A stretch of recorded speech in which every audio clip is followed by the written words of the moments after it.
Ήταν αργά το βράδυ,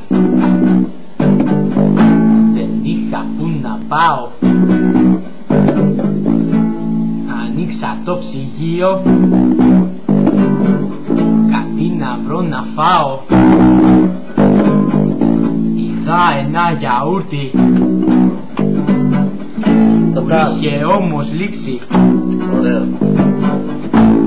Ήταν αρκετό στο μπάνιο να με κλείσει. Στο μάχη κατάντια, πονόκυλος διάρκεια κι έτσι είμαι ακόμα εδώ. Από το καλοκαίρι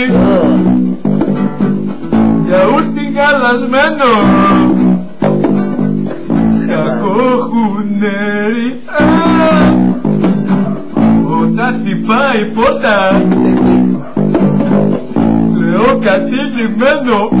Άλλος, γιατί είμαι ακόμα εδώ και περιμένω. Τώρα που χαλαρώνω και όλος έχω αδειάσει, το χέρι μου απλώνω, κολλό χαρτό να πιάσει. Πιάνω μόνο τείχο, την άδεια τη ροδέλα. Όχι Θεέ μου, πες μου, πες μου πως είναι ψέμα.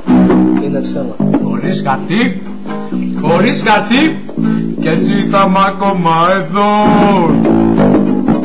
μέχρι το καλοκαίρι, εκτός κι αν σκουπιστώ με το δεξί μου χέρι.